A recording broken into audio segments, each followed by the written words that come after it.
Hello everyone. I am Rama and welcome back to my channel. నేను ఒక 21 day challenge చేస్తున్నాను and ఇందులో everyday ఒక యాక్టివిటీని పిక్ చేసుకుంటా. ఈరోజు నేను పిక్ చేసుకున్న యాక్టివిటీ ఏంటంటే నా స్పేస్‌ని నేను ఆర్గనైజ్ చేసుకోవడం.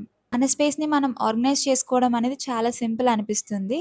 కానీ ఇది మన focus, concentration and attention improve చేయడానికి హెల్ప్ అవుతుంది. మనం ఎప్పుడైతే ఏదైనా వర్క్ చేస్తామో మన బ్రెయిన్ ఓన్లీ ఆ టాస్క్ మీద మాత్రమే ఫోకస్ చేయకుండా మన చుట్టూ ఉన్న ఎన్విరాన్మెంట్‌ని కూడా అది స్కాన్ చేస్తుంది.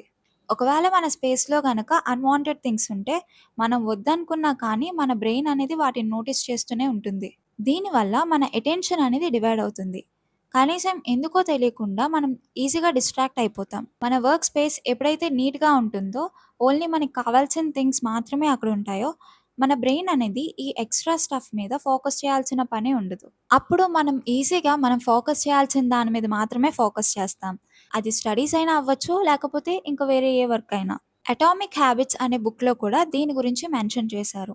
మన ఎన్విరాన్మెంట్ అనేది మన బిహేవియర్‌ని ఎలా షేప్ చేస్తుందో అని. ఫర్ ఎగ్జాంపుల్, మీరొక గిటార్ ప్లే చేయడం నేర్చుకోవాలనుకుంటే, మీరు రోజు ఎక్కువైతే ఎక్కడ టైమ్ స్పెండ్ చేస్తారో, ఒకవేళ అక్కడ గనుక ప్లేస్ చేస్తే, మీరు ఈజీగా దాన్ని పికప్ చేసే ఛాన్సెస్ అనేవి ఎక్కువుంటాయి. ఒకవేళ వేరే ఎక్కడైనా మీరు దాన్ని హైడ్ చేస్తే, మన బ్రెయిన్ అనేది కనీసం దాని గురించి ఆలోచించదు.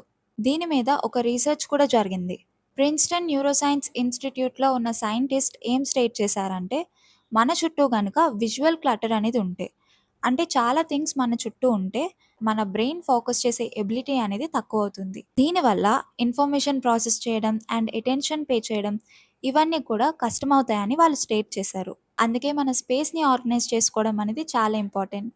సేమ్ థింగ్ మన స్టడీస్‌కి కూడా మనం అప్లై చేసుకోవచ్చు. మనం చదువుకునేటప్పుడు మనకు కావాల్సిన ఎసెన్షియల్స్ మాత్రమే మన దగ్గర పెట్టుకోవాలి. ఒకవేళ మనం ఫోన్, ల్యాప్‌టాప్స్ ఇవేమైనా యూజ్ చేస్తే మాత్రం అన్నెసెసరీ నోటిఫికేషన్స్ అన్నీ కూడా టర్న్ ఆఫ్ చేసుకోవాలి. దీనివల్ల మనం డిస్ట్రాక్ట్ అయ్యే ఛాన్సెస్ అనేవి తక్కువవుతాయి. సో, ఈరోజు నేను నా వర్క్ స్పేస్‌ని ఆర్గనైజ్ చేసుకుంటున్నా. That's it for today. Thank you for watching. By by.